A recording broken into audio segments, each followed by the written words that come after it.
नमस्कार, मी शुभांगी स्वादिष्ट किचनमध्ये स्वागत करते। आज आपण बनवणार आहोत काळ्या चण्याची भाजी म्हणजेच गावरान हरभऱ्याची भाजी। चला तर मग आपण रेसिपी पाहूया। बघा, आपली चण्याची भाजी तयार आहे। आता याची कृती पाहूया। इथे मी 1 वाटी गावरान चणा घेतलेला आहे आणि तो रात्रभर भिजत घातलेला आहे। तर आपले आता चणे हे भिजून तयार आहेत। याला आपण कुकरमध्ये शिजवून घ्यायचं आहे। चणा भिजणे इथपर्यंत आपल्याला पाणी टाकायचं आहे। अर्धा चमचा मीठ, थोडासा खाण्याचा सोडा पण टाकायचा आहे आणि याला आपल्याला 5 ते 6 शिट्ट्या काढून घ्यायच्या आहेत। आता यासाठी लागणारा मसाला पाहूया। इथे मी बारीक चिरून घेतलेला कांदा, हिरवी मिरची, हळद, चाट मसाला, लाल तिखट, धने जिरे पावडर, आमचूर पावडर आणि 1 टोमॅटोची प्युरी घेतलेली आहे।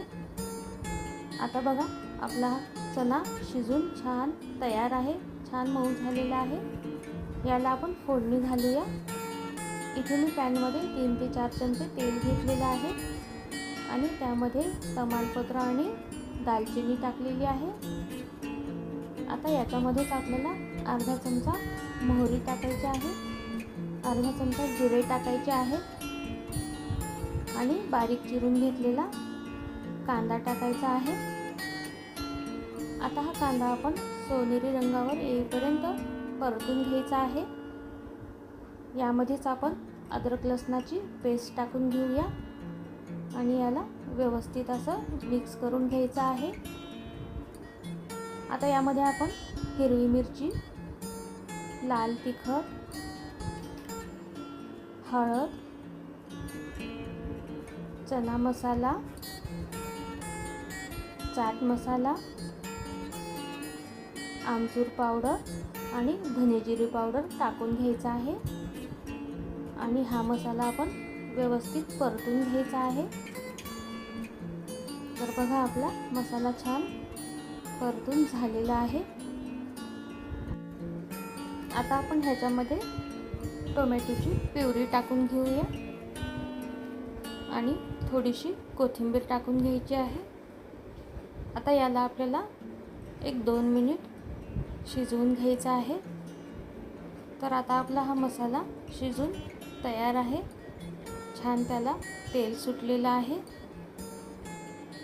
आता याच्यामध्ये आपल्याला आपण जे शिजवून घेतलेले हरभरे आहेत त्याला एका वाटीमध्ये आपण कुस्करून घेऊया आणि हे आपण याच्यामध्ये टाकून द्यायचं आहे, कारण यामुळे भाजीला छान असा दाटसरपणा येईल, खूप अशी पातळ होणार नाही।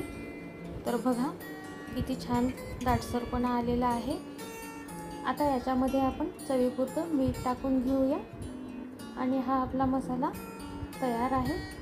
याच्यामध्ये आपले शिजलेले चणे टाकून घ्यायचे आहेत आणि या मसाल्यामध्ये व्यवस्थित मिक्स करून घ्यायचं आहे। याला 4 ते 5 मिनिट आपण असं शिजवून घेऊया। आता आपल्याला जशी पातळ हवी असेल तसं यामध्ये पाणी टाकून घ्यायचं आहे। जास्त पातळ करायची नाही, घट्टसर भाजी छान लागते। तर आपण पाणी टाकून झालेलं आहे, याला व्यवस्थित शिजवून घेऊया।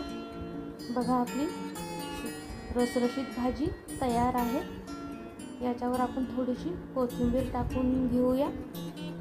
ही रेसिपी तुम्ही नक्की करून पहा आणि आवडल्यास लाईक, शेअर आणि सबस्क्राईब करायला विसरू नका।